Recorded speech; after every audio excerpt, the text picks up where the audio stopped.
Ever since the first Dune book was published back in the 60s, House Harkonnen, and most specifically the Baron Vladimir Harkonnen, have been remembered as the epitome of vile cruelty and sadism.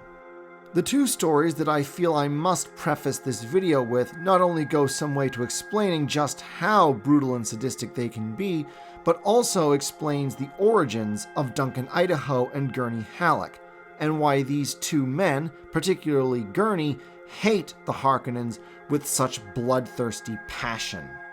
Both of these stories begin on Giedi Prime, the homeworld of House Harkonnen, an industrial planet where the vast majority labor in squalor and filth, while the Harkonnens themselves live in opulent climate-controlled palaces with all of the comforts that obscene amounts of money and power can acquire. As it happens, Duncan Idaho started out in neither of those positions. His parents were middle-class bureaucrats in the service of the Harkonnens, meaning that they had a relatively decent home with clean air and water. Not exactly idyllic, but probably about as close to it as you could ever get on Giedi Prime. Alas, this all came to an end one fine day when a woman named Janice Milam, an associate of the Idahos, essentially turned them in to the Harkonnens on accusations of sedition. We're not told exactly what Mr. or Mrs. Idaho might have done or said, but given that this is the Harkonnens we're talking about, it could have been anything from openly treasonous to merely mildly offensive. House Harkonnen has never really needed much excuse to be evil bastards. The Idahos were promptly thrown into a small, filthy cubicle in which the parents had to stay day in and day out, while Duncan was taken out regularly to be trained as prey. You see, the guard troops of House Harkonnen have a sadistic little game they love to play, where they take small children, implant tracking chips into their bodies, and then release them in certain controlled areas to be hunted down by men armed with GPS trackers, glow globes, and laser guns. Essentially, it's the most dangerous game set to the lowest difficulty. To incentivize the children in order to have good sport, they are told that if they manage to escape being caught, not necessarily killed, then their families will be released from captivity. Given the disparity in resources, this happened very, very rarely. Eventually, Duncan did escape his pursuers, but instead of winning his family freedom, it won them the attention of Rabban, the Baron's nephew, who proceeded to kill both of Duncan's parents right in front of his eyes, and then haul the young boy off to a little nature preserve sort of place where he could have his own round of low-difficulty, most dangerous game. Yeah, there really is no subtlety where the Harkonnens are concerned. But perhaps Rabban should have set the difficulty level even lower. With nothing left to lose and determined to spite his persecutors, Duncan managed to locate and cut out the tracker chip and even kill a few of the Harkonnen forces pursuing him. Remarkable considering that he was barely 9. Still, the boy knew he was living on borrowed time and was determined to take as many Harkonnens with him as possible when salvation came from an unexpected source. Janice Milan, the very woman who had betrayed his family all those months ago. She wasn't doing this out of any form of guilt. It turns out that in addition to being sadistic and brutal, the Harkonnens are ungrateful and had refused to reward her for turning in the Idaho family. And so she was helping Duncan to escape the planet simply to spite the Harkonnens. She managed to get him smuggled aboard a ship heading for Caladan, reasoning correctly that it was probably the safest place in the universe for someone fleeing from House Harkonnen. Of course, the Baron Harkonnen soon found out who had helped spoil his nephew's fun, had her brought to Arrakis and thrown to a sandworm.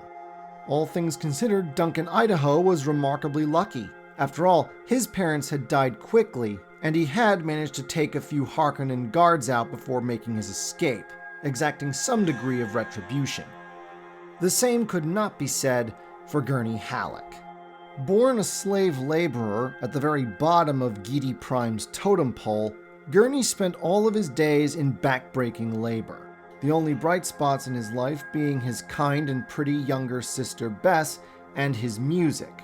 For all that his life sucked, Gurney was an optimist at heart and would spend his evenings at the local tavern making up songs, some of them with not-so-subtle lyrics that criticized the Baron Harkonnen and his family.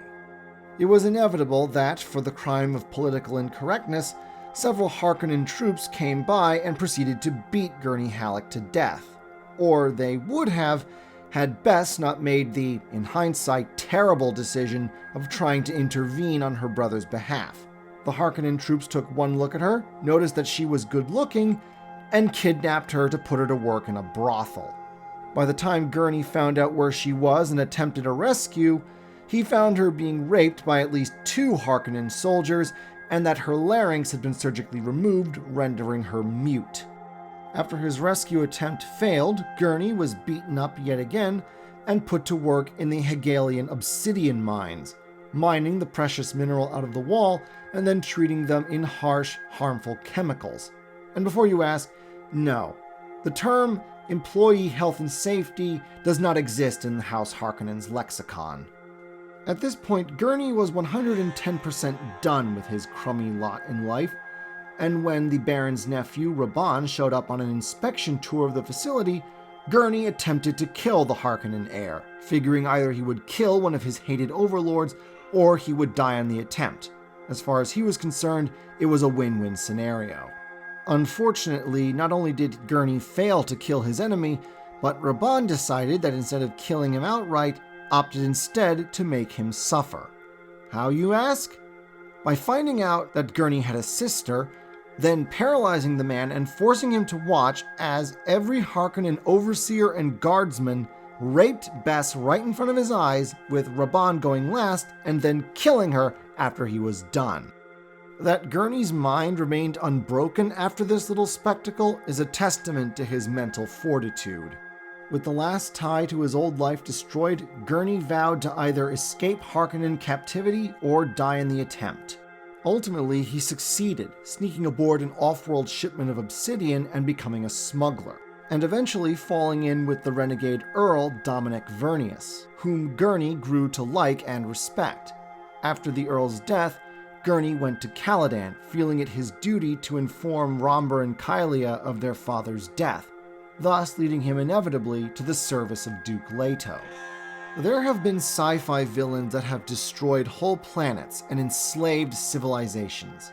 But if we're talking evil in terms of personal cruelty and malice, then I think House Harkonnen still holds the top spot in terms of science fiction big bads. Where Leto Atreides grew from callow youth to noble duke, Vladimir Harkonnen, it seems, had always been Vladimir Harkonnen. Manipulative, sadistic, ruthlessly brutal, and fiendishly clever. He was also greedy for wealth and power. And so, after taking over leadership of House Harkonnen and Arrakis' spice production from his kinder but less competent brother Abelard, Vladimir proceeded to squeeze as much spice from that planet as he could manage to meet the Imperium's demand, all the while skimming off the top as much as he thought he could get away with. By the time the story begins, he had squirreled away literally a planet's ransom in Melange, which to him merely constituted a comfortable nest egg. However, like Leto years later, Vladimir Harkonnen was about to find himself embroiled in the schemes of others, and what's more, others far more cunning and manipulative than himself. The Bene Gesserit were within 3 generations of achieving the creation of the Kwisatz Haderach, and for the next step in their plan, they needed a female child by the Baron and the Reverend Mother Gaius Helen Moheim, an awkward proposition given that the latter was nearing the end of her childbearing years and the fact that the former was gay. Obviously, the Baron refused point blank, and so the sisterhood was forced to blackmail him. They told the Baron that they knew all about his secret spice hoarding, and that they would reveal it to the rest of the Landsraad unless he cooperated. Now, hoarding spice was something that every house given charge of Arrakis had done, and it was a rule that no one really enforced. Still, the Baron knew that he had many enemies who would happily use this as an excuse to see him destroyed. And so, with the greatest reluctance, the Baron did his duty. Unfortunately, the child that resulted from this, I'd say union, but that doesn't seem quite right, was weak and frail of health, utterly useless to the sisterhood. It was decided, therefore, that Moheim needed to try again. By this point, however, the Baron was tired of being used and decided that this time he would make the Bene Gesserit pay. Oh, they would get their child all right, but they would get it on his terms. He succeeded in distracting Mohiam long enough for his mentat, Piter, to paralyze her from behind, at which point the Baron proceeded to impregnate Mohiam by raping her, perhaps the only time in his life that the Baron actually enjoyed sexual congress with a woman.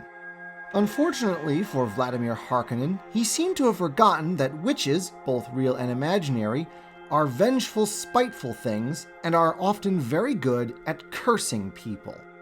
A Bene Gesserit sister is trained to have total control over her body and its functions. It's what enables them to determine the sex of the child as per the breeding program.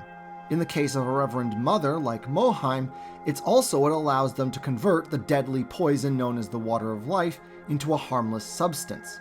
Because of this, Mohiam was capable of containing various poisons and diseases within her body, rendering her essentially a walking biological weapon.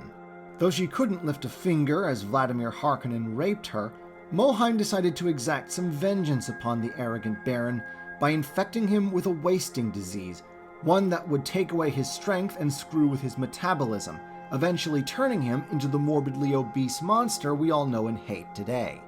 This time, the pregnancy resulted in a healthy child that they named Jessica. But a few nights after giving birth, Mohiam got some strange visions. It seemed as though the voices of the other memory, her genetic ancestors, were trying to warn her of something, of a threat to the breeding program, something to do with her children. Mohiam decided that the visions meant that her first child by the Baron, the weak, frail one, was a threat to the breeding program, and smothered it to death. Pretty ruthless and, given what was to come, a pointless gesture. If only she had interpreted those warnings correctly, everything would have been so different. Meanwhile, the Baron, utterly oblivious to what Mohiam had done to him, was feeling pretty good about himself, having taken his petty revenge against the Sisterhood. He felt even better when news reached Gidi Prime of Duke Paulus Atreides' death. The Baron had always taken the old Harkonnen-Atreides feud very seriously, and now, with the young teenage Leto the only surviving member, he saw a perfect opportunity to eliminate his ancient rival once and for all. A few years ago, the Baron had brought into his employment a renegade scientist named Tenu Chobin, who had just recently developed what he called a no-ship, that is, a vessel that is invisible to all conventional forms of detection. And no, this is not to be confused with the no-ships mentioned in Heretics of Dune that are immune to prescience, though I do think that Bryan and Anderson should have come up with a different name for this. Anyway, the Baron brought the no-ship with him on the trip to Khitan for the Emperor's funeral. Then, having witnessed Leto's speech denouncing the Tleilaxu occupation of Ix, the Baron waited until the Guild Highliner was preparing to leave Khitan, then had Raban go out in the no-ship on full stealth mode and fire on the Tleilaxu vessel, making it look as if Leto had done so. Unfortunately, thanks to the intervention of both the Bene Gesserit and Shaddam IV, Leto managed to escape being killed by the Tleilaxu in retribution, much to the Baron's disappointment. In many ways, this is kind of the Baron's story throughout the Prelude trilogy. Disappointment. Like when they hired the undercover maidservant Chiara to infiltrate House Atreides and bring about Leto's death. She did manage to turn Leto's concubine Kylea against him, but the assassination attempt failed to kill Leto himself, and thanks to Jessica, Kylea's betrayal and the death of Leto's son Victor ultimately failed to break the Duke's spirit. As annoying as the persistence of House Atreides was, the Baron soon had bigger problems to deal with, quite literally. His formerly Adonis-like physique was quite clearly going to seed at this point, and no matter how many doctors he hired to examine him, none were able to find the cause, let alone a cure. Eventually, after much haggling, the Baron was able to convince House Riches to loan him a Suk doctor, Wellington Yueh. Though unable to cure the Baron himself, the good doctor confirmed that it was in fact the Bene Gesserit that was the cause of this, and that they would be the ones to know how to fix it. It was during this time that Yui made the, in hindsight, dreadful mistake of mentioning his beloved wife Wana, something that the Baron and his mentat Piter would later use against him to convince him to betray House Atreides on Arrakis. But that's far into the future. For now, the Baron had a more immediate target. He took several ships to Wallach 9, the headquarters of the Bene Gesserit, and threatened to bombard them from orbit unless they gave him the antidote for his disease. The Bene Gesserit, of course, ignored him, knowing that he couldn't actually carry out his threat without potentially destroying the antidote he'd come for, and so instead the Baron was forced to launch a ground assault. Of course, the Bene Gesserit had a solution for that, too. Using their mental powers, they clouded the minds of the Harkonnen troops, making them effectively invisible. So, no matter how much the Harkonnen forces searched Wallach 9 and its precincts, they could not find a single sister, and were forced to leave empty-handed. Annoyed at his uncle's persistent failures to squeeze the sisterhood for the knowledge he sought, Glossu Rabban decided to show some initiative and take matters into his own hands. Unfortunately, Rabban's intellect is not equal to his initiative. He steals the nose ship and goes down to Wallach 9 in stealth mode, figuring he can take the Bene Gesserit by surprise. But since this kind of nose ship isn't invisible to prescience, they of course detect him immediately and screw with his mind so that he crashes. They then politely contact the Baron, informing him that they will give back his nephew and only heir, provided that he leave the wreckage of the nose ship in their custody and that he leave now. Once again disappointed and thoroughly humiliated, the Baron has no choice but to agree. As consolation, he beats Rabban for his carelessness and banishes him to Lankville for a year to live with his parents. Which, of course, brings us to the unusual case of Abelard Harkonnen. Whether by some quirk of nature or nurture, or both, he was nothing like his brother or his son. He was kind-hearted and good-natured, always looking out for the common people of Lankville, which of course Rabban, a monster cast in his uncle's image, interpreted as stupidity and weakness. Abelard tried to reach out to his son, but quickly realized that attempting to appeal to Rabban's human side is like trying to cut steel with a butter knife, and both were ultimately glad to see the back of each other when Rabban's banishment ended and he returned to Gidi Prime. From here, the Harkonnen storyline kinda devolves into a predictable pattern. Abelard tries to do something nice for the people of Lankville that goes against the immediate interests of his brother. The Baron Harkonnen gets annoyed at this and then sends Rabban to remind everyone that with House Harkonnen, there is no velvet glove, only the iron fist. The first instance is when a local mountain temple is damaged by an avalanche and is thus unable to pay its share of the taxes to House Harkonnen. Taking pity on the monks, Abelard decided to give them an exemption, to which Vladimir responded by sending Rabban to destroy the monastery as a warning to anyone who might consider not paying their dues to House Harkonnen. Just to reinforce the point, Rabban has the head abbot, his maternal grandfather in fact, thrown off of a cliff. Understandably distraught by seeing what kind of monster they'd brought into the world, Abelard and his wife, with some background prodding by the Bene Gesserit, decide to get busy and produce another son, Fade Rautha.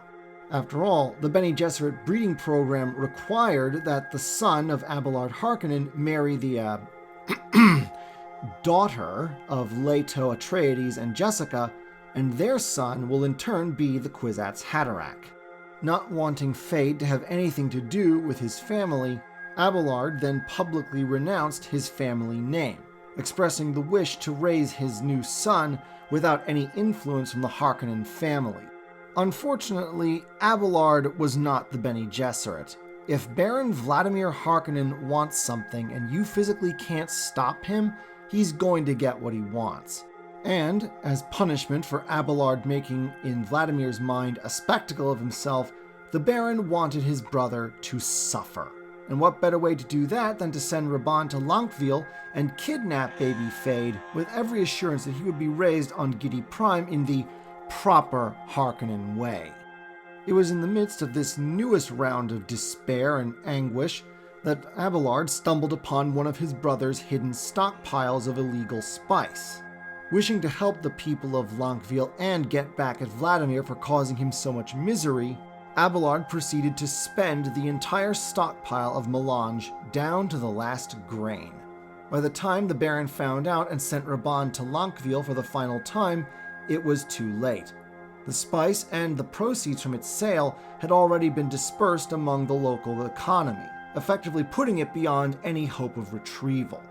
A furious Raban threatened to kill his father, but Abelard declared that even as brutal as he was, his son couldn't do something as horrible as commit patricide. After all, Raban was a man, not a beast. A nice sentiment, and one that Raban disproved a few seconds later by saying that he liked the name beast and strangled his father to death, thus earning his famous moniker. With the family drama out of the way, the Harkonnens spent the next few years in scheming and rebuilding their spice stockpiles. Then, one day, representatives of House Ricci showed up demanding that the Baron pay them the money he owed them for their lending him the services of Dr. Yueh. Rather than admit that he'd been poisoned by the Bene Gesserit while trying to, quite literally and metaphorically, screw them over, the Baron pretended that his weight gain was the result of indulgence due to his immense wealth, which at least gave him the appearance of strength rather than weakness. Since Dr. Yueh had been working for House Ricci's at the time, they knew what he knew, and the representative threatened that if the Baron did not pay them the money he owed, they would expose the truth behind his immense weight and make him a laughingstock in the Landsraad. Given recent history, it should come as little surprise that the Baron really hated being blackmailed. Unlike the situation with the Bene Gesserit, however, he did hit upon an excellent plan of getting even with House Ricci's for their temerity. He told the representative that he didn't have the money on hand, but that he could pay House Ricci's back in spice. Once that was done, he sent Peiter off to Khitan with a message for the Emperor.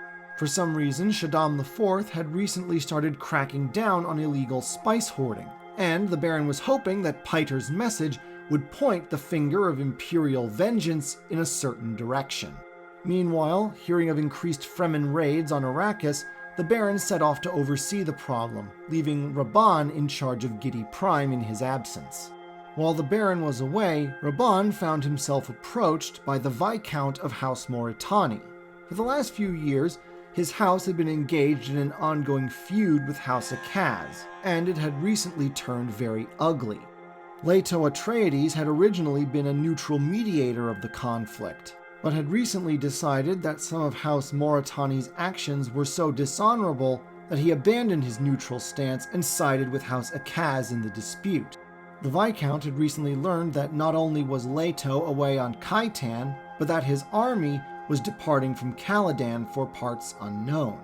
Knowing that the Harkonnens hated House Atreides more than he did, he wanted to know if Raban was willing to take part in a joint attack on Caladan while its defenders were absent. Meanwhile, the Baron had arrived on Arrakis in time to learn that his message via Peiter had in fact reached the Emperor. As he'd hoped, the Emperor had immediately sent his Sardaukar to punish House Ricci's for their new illegal hoard of spice. He was, however, shocked to learn that, on the orders of the Emperor himself, the Sardaukar had used illegal atomics to destroy the facility that contained the spice. Clearly, the Emperor was taking this whole illegal spice hoarding thing more seriously than the Baron had thought, and he began to fear the possible consequences for himself if it ever got out that he was hoarding spice of his own. And a few days later, he found out. Over a dozen guild highliners appeared in the sky over Arrakis, disgorging hundreds of troop transports filled to the brim with Sardaukar, and the Emperor himself in command. And here I must leave you once again. I promise that this will be the last cliffhanger, and next week's video will be about the thread that ties everything together. For while Leto and House Atreides may be the stars of the Prelude to Dune trilogy, what ultimately had set the story in motion to begin with were the schemes of the Emperor Shaddam IV. Until then. Thank you for watching. Please like, share, comment, subscribe, and check out our website at studiobrainstorm.net. And if you have a story that you think is worth telling, we are more than happy to help you publish it. Thank you, and have a nice day.